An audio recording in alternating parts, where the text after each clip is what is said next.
Theresa Caputo, a Long Island medium, had to deal with a really awkward situation that day.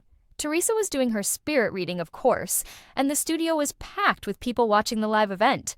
At first, the spectators believed he may be a contestant, but that quickly changed. "I am Theresa's husband," the man said, taking the microphone in front of the crowd. "We got married secretly in 2023, but even today he hides me from everyone. Why? I want to know that answer in front of you today." The whole studio went quiet. The audience's gaze shifted to Theresa, whose face was uncomfortable and her eyes were free of shame. Throughout her lengthy career, she had never anticipated this circumstance. Theresa found herself in a humiliating and unpleasant predicament as a result of the live show, the millions of spectators, and the shocking disclosure of her personal life at that precise moment. He attempted to speak, but it appeared like his words were becoming trapped. Additionally, the audience realized that this was an entirely unplanned moment, a complex chapter in his personal life that came as a complete surprise. The crowded audience was bathed in a gentle golden glow from the warm, dazzling lights inside the Manhattan studio. That night, millions of people were watching the Long Island Medium live special. Because of Theresa Caputo's recognizable blonde hair, her personality, and her effortless transition from fun to genuine connection, fans had traveled from multiple states to witness her readings in person. Everything was operating flawlessly. Until it wasn't. Theresa closed her eyes and stood in the middle of the stage, feeling the energy change around her, which she frequently referred to as a ripple, right before a spirit appeared. Expectantly, the audience watched her. Then, out of one side of the seating area came a shuffle, a little bustle. The crowd initially grinned, thinking he was being summoned for a reading. Theresa opened her eyes a little, ready to convey a message out of instinct. However, the man didn't hold out for her. He moved into the aisle, grabbed a spare microphone from a technician, and reached out. Theresa froze. The stress was released by the man's words. "My name is Anthony Russo." He stopped, gasping for air, staring at Theresa. "I am also Theresa's spouse." Confusion rippled through the room. Some looked about, wondering if this was part of the show's script, while others murmured and giggled nervously. Theresa's face lost all of its color. Anthony went on, his voice resonating over the studio monitors, louder this time. "In 2023, we discreetly got married. However, she has kept me concealed from the world ever since. She keeps our marriage a secret. She keeps me hidden. And I'd like to know why today." The whole studio fell silent, to the point where the buzz of the studio lights could be heard. For a brief while, even the camera operators paused, uncertain whether to continue shooting. With shaky fingers, Theresa cautiously raised a palm to her chest. This cannot be taking place. Not in this place, not on live TV. The air seemed tight as she attempted to breathe. She felt as though she were being weighed down by the audience's expectations and gaze. Her voice cracked as she said, "Please, Anthony. This isn't where—" However, he sternly but kindly interrupted her. "I have waited. I have been silently waiting for the past 2 years. You said we would make the announcement. The world would understand, you said. However, you pushed it farther away each time, each month. Additionally, I can no longer dwell in the shadows." One woman in the front row let out a gasp. "Is this real?" murmured someone further back. Another said in a whisper, "Oh my God." Theresa stepped forward. Her mind rushed through 1,000 memories, and her pulse thumped. The lighting, the silent vows, their intimate wedding in an empty upstate church, and her sobbing declaration that she needed time before going public. She believed she could manage both her personal life and her spiritual career. She believed that he would be protected by concealment. Her quiet, however, had become a wound. She swallowed hard and replied, "Anthony, you know I love you. In my heart, I've never denied that. So why in the world do you deny me?" His voice broke as he asked, "Why am I worthy of sharing a house with you but not a name?" Cameras panned in. Theresa's throat constricted. Like a torrent after a storm, everything was flowing, irrepressible and uncontrollable. Even though she wanted to turn them off and end the performance, with tears welling up in her eyes, Theresa closed them. She was aware of the reality. She was aware of the reason. She detested herself as a result. At last, she responded, "Because I was afraid." There was a whisper in the studio. "My audience, my identity, and my career."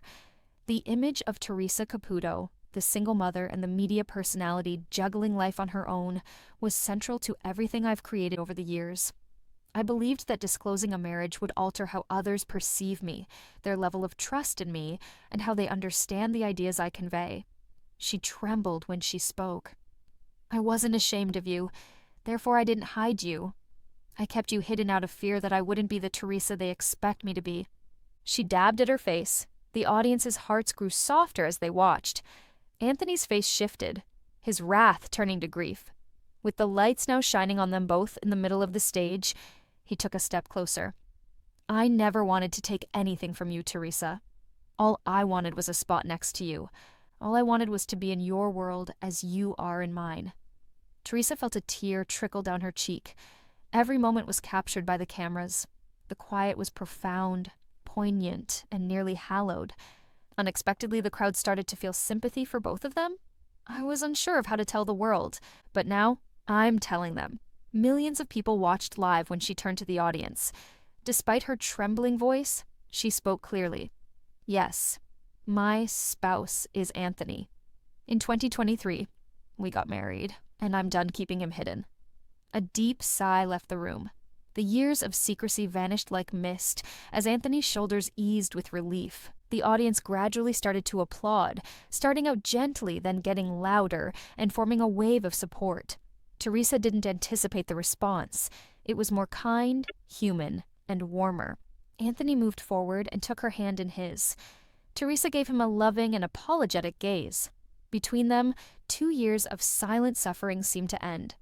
The moment had already been recorded when the producer motioned for the cameras to switch to a wide angle and then a commercial break. Millions had seen an unvarnished reality, a moment more genuine than any spiritual lesson or prepared reading. But as Theresa Caputo entered the tiny reading room, the TLC studio lights gleamed softly. Today felt heavier, even though a new Long Island Medium episode was being filmed.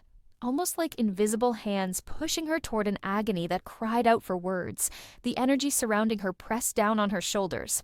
Emily Sanderson, a lady in her early 30s, sat across from her. She had a weight on her chest that had never gone away, shaky fingers, and eyes hollowed out from years of misery. She didn't think she could find closure, so she signed up for the reading since her sister persisted. Theresa took the seat across from Emily, who avoided eye contact and instead stared at her hands. Theresa took a big breath. She muttered, I don't know why, but I'm getting a young male energy. He is directly behind you, and he's attempting to speak urgently. Emily's throat became constricted. She recognized the person. She had known all along, however, she said nothing. Theresa's tone grew softer. Oh God, he says you feel like he was left to die, and he keeps showing me a dark road like nighttime. Emily's whole body trembled. Suddenly, uncontrollably like a dam bursting after years of attempting to contain the water, tears poured into her eyes. Theresa quietly and cautiously leaned forward. This guilt has been with you for far too long. Daniel, Emily's older brother, had been driving home from work 10 years prior on a wintry winter night. When his automobile slid over into a ditch on a remote rural road due to black ice, he was just 22 years old, full of enthusiasm and dreams. There was damage to his phone. He was too feeble to scream. Even if someone happened to walk by, the sound of the freezing rain would be too loud to hear. Daniel lay there for almost 2 hours, struggling to breathe while mentally yelling his sister's name. It was too late when assistance finally came. Emily held the conviction that she ought to have known, that she ought to have been present, and that she had somehow let him down for a decade. Like a painful movie she couldn't stop watching, she kept playing that night over and over. Theresa covered her heart with her hand. Honey, this is so emotional. He's showing me the effect by grabbing his chest. He isn't placing blame. Even if it wasn't fair, he claims that it was his time. Emily sobbed again and covered her face as memories that she had tried to hide behind silence, work, and obligations came to the surface. Now Theresa's voice trembled. He's grasping your hand. My sister believes someone left me there, he tells me. She believes that I would be alive if assistance had arrived sooner. Emily's sob became a shaky, agonizing whimper. I always believed he passed away by himself. No, Theresa firmly stated. He claims he wasn't alone himself. Angels were with him. He heard you, too. He heard you sobbing for him that night, even though you weren't there in person. Emily took a sharp breath. Because Emily had woken up abruptly that night at the precise moment. The coroner later verified the time, with her heart racing and tears in her eyes, begging, "Danny, please come home." Now Theresa dabbed at her own tears. She remarked, "He's showing me a memory." A dumb one? Something about pancakes that have burned? Emily let out a brittle, broken laugh through her tears. "He used to burn everything he cooked when we were kids," Theresa grinned. "He's trying to cheer you up with that recollection. He wants you to forget about the crash, the ditch, and the cold. He wants you to think of foolish jokes, burnt pancakes, and how he made fun of you when you sobbed while watching cartoons."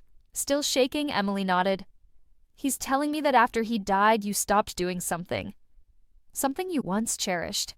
Emily took a swallow. "Painting." "Indeed." "He's shouting it," Theresa remarked. "Why did she stop painting?" he asks. "She was very good. Incredibly good."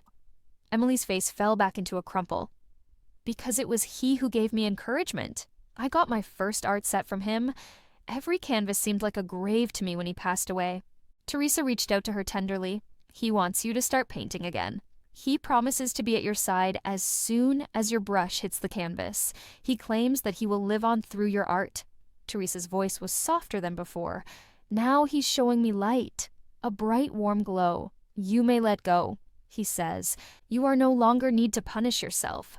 Overwhelmed, Emily clasped her palm to her mouth. "He says, I need her to live," Theresa went on, "not merely exist." The gathering fell into an almost hallowed quiet as Theresa stopped once more. "You keep playing back the picture of his accident," he says. "You believe that he was frozen to death?" "No, he claims to have fallen asleep. At the end, he was not afraid. He was at ease." Emily sighed, a release 10 years overdue, a sound somewhere between a wail and a sigh. As Daniel's intensity subsided, Theresa closed her eyes. He is now taking a step back. Do you sense the warmth as he places his hand on your right shoulder?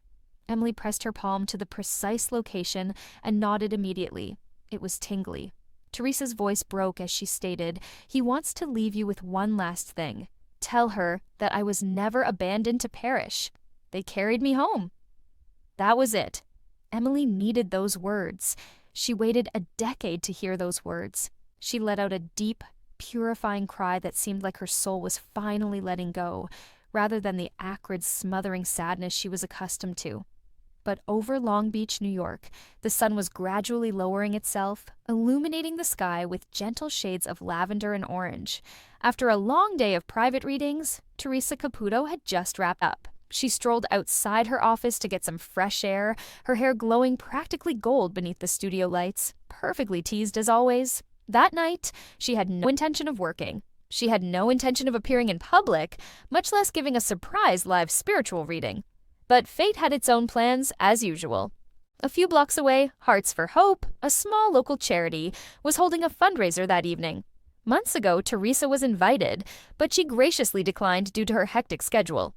But as she stepped outside her office, she experienced a strong pull, a spiritual nudge, an instinct that she had learned to never ignore. She was needed by something or someone. She locked the door to her office and said, "All right, Spirit. This had better be good if you're dragging me out at this hour." Everyone froze for a second when Theresa entered the event hall. The world seemed to stop. Forks paused in midair, conversations subsided, and a murmur of excitement filled the room. "My goodness, it's her. Theresa Caputo entered just now." Melissa, the organizer, hurried forward in shock. "I didn't think you could make it, Theresa. Wow, this is really unbelievable." Theresa gave a soft smile. "Spirit had different ideas for me tonight." Someone brought her a microphone in a matter of minutes. The atmosphere was filled with anxious expectancy as the audience drew closer. Suddenly, people who had never believed in mediums began to hope. Just hope that perhaps they would receive a message from beyond. Theresa closed her eyes, inhaled deeply, and allowed the warm energy that she had known to be there to wash over her. She opened her eyes. She looked around the group and remarked, "There's a young man stepping forward. He died unexpectedly. He claims he was unable to say farewell." Immediately, a woman in the rear started to shake. She gripped her chest with her fists. Naturally, Teresa's eyes landed on her. "You," Theresa said softly. "This is for you, honey." The woman's tone faltered. "Last year my son passed away in an accident. He was only 19. No warning, nothing." There was silence in the room. Some brushed away their tears. Theresa took a step forward. "He's showing me a necklace. Is it silver, something you've been clinging to?" The woman raised her shaking hand. A plain silver chain with a small engraved guitar pick hung around her neck. "I wear it every single day. He was a music lover. He always carried his guitar with him." Teresa's tone grew softer. He wanted to express his gratitude for preserving his memory. "You have been blaming yourself for not being there," he claims, "but he's arguing that you weren't supposed to be there, honey. There was nothing you could have done to alter the course of events." The woman collapsed into her sister's arms after breaking down. The crowd held its breath as they saw a mother who had been denied serenity for so long suddenly get it.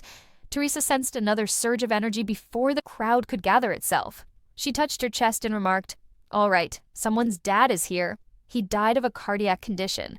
He is also demonstrating a fishing boat to me." "Who is this?" A tall, broad-shouldered elderly guy raised his hand halfway, then lowered it uncertainly. "You," Theresa pleaded with him. "Avoid shyness. This is definitely for you." With a broken voice, the man moved forward. "My dad passed away on his fishing boat after a heart attack.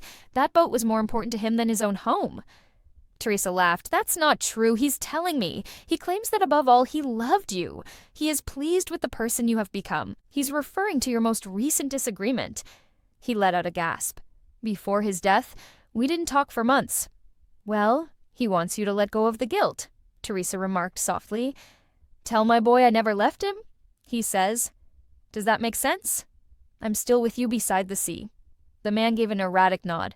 "Every morning, I still go to the pier and sit where he used to sit." "That's where he meets you," Theresa muttered. The hearts of everyone in the audience twisted. This was no longer amusement. This was healing. Raw, profound, transformative healing. Theresa flinched, though. Something strange was taking place. One spirit was interfering with another. She mumbled, "Oh boy, this one is persistent. This person has a grandmother that is loud, domineering, and has an Italian vibe. She is essentially shouting at me." The audience erupted in laughter. A young woman held up her hand instantly. "Oh my God, my Nonna is definitely that person." Theresa smiled. "Yes, she is demonstrating a wooden spoon to me. And believe me, she put it to use." Through her tears, the young woman laughed. "Indeed, every time we disobeyed her rules, she pursued us with it."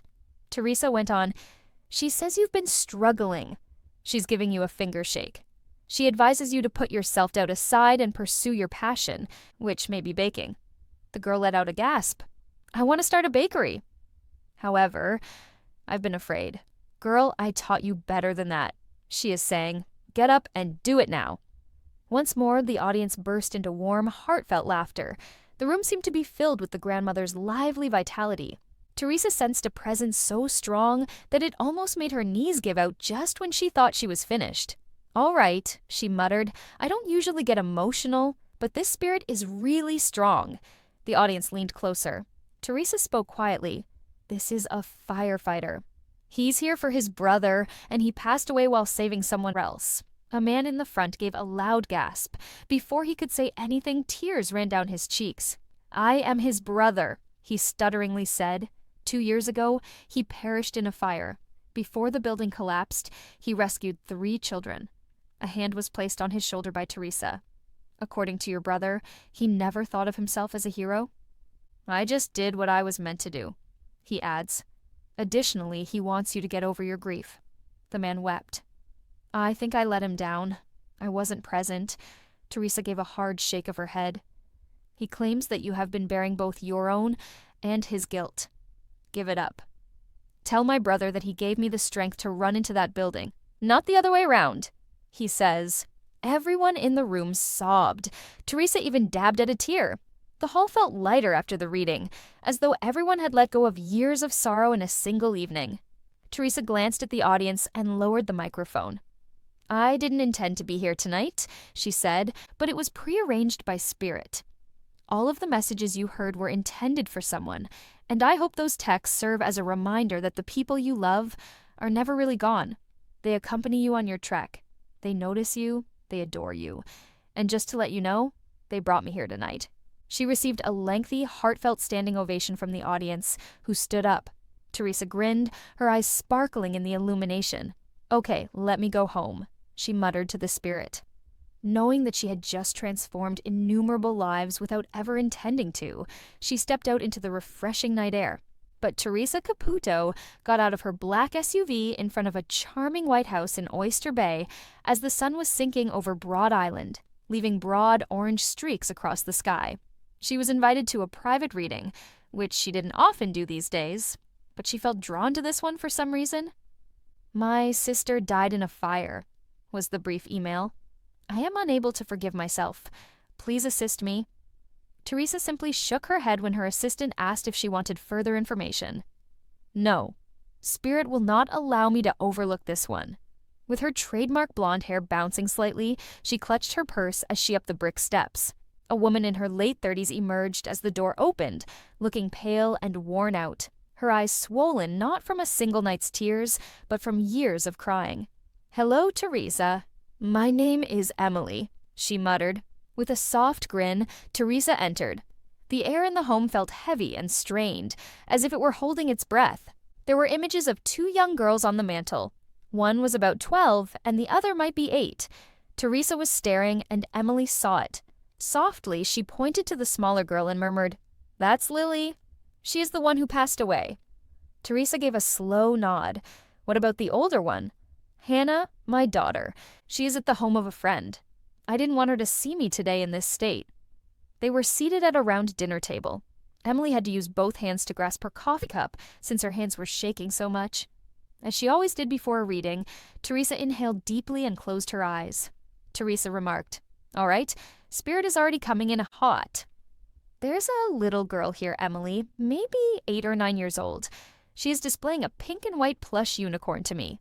Is that logical?" Emily covered her mouth in a gulp. "That was Lily's favorite thing. Every night she used to sleep with it." Theresa gave a composed nod. "She's in possession of it. I almost gave it a close embrace. She wants you to know that she didn't lose it. She claims it gave her a sense of security." Emily's cheeks was wet with tears. "I wasn't present when she passed away. My sister and I went grocery shopping after leaving her house. I ought not to have gone. I was to blame. I was entirely to blame." Theresa softly held up a hand. "Spirit is actually screaming at me right now, Emily, my love. Mommy, stop," she's saying. "You weren't at fault." Emily's breathing became labored. She balled her fingers into fists. "She's showing me the fire," Theresa went on. "However, she's presenting it to me in a different way. Emily, defective wiring was the cause of the fire. It wasn't caused by you. You've been blaming yourself every day," she claims. Emily's shoulders trembled as she bent over the table. "I was her mom. I was meant to keep her safe." Theresa bent over. Only years of conveying messages from the dead could educate her to soften her voice. "Emily, Lily is telling me that you should move on from that." Emily stopped. There was silence in the room. Theresa's voice became more forceful and firm. "She is demonstrating to me that you are clutching a heavy rock when she says, 'Mommy, I need you to let that go.' You've been lugging this rock for 3 years, she claims." Emily squeezed her eyes shut as she relived the hospital, the guilt, and the restless nights when she kept asking herself, "What if I had stayed at home?" Theresa covered her own heart and stated, "She wants you to know that she didn't feel afraid the moment she passed. No discomfort. She claims that before she could feel anything, she was taken out. Your sister tried to save her," she says. "She also doesn't hold her accountable for anything." Emily started crying now. "Since then, my sister has been suffering from a severe depression. She refuses to speak to me. She believes I'm to blame." Theresa gave a nod. "Lily is demonstrating to me that you two are standing on different sides of a door. You both want to open it, but you both believe the other one doesn't," she says. "Both of you are grieving alone and believe that by keeping away, you are protecting one another. However, you're not. You're drowning." Emily shook her head and brushed away her tears. "I have no idea how to fix it." Theresa inhaled deeply while listening to Spirit once more with her eyes averted. "She's displaying a recollection to me.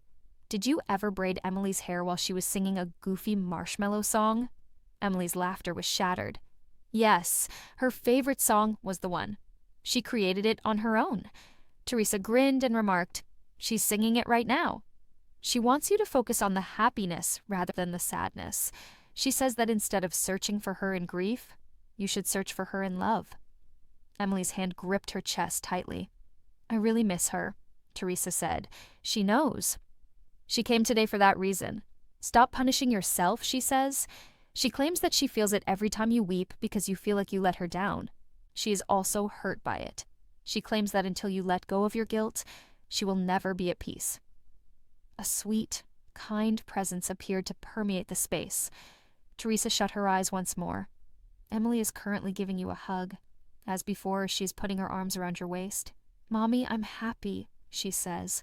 'Grandma is with me. Additionally, I keep an eye on Hannah every day. She wants you to grin once more. You haven't laughed in a while,' she says."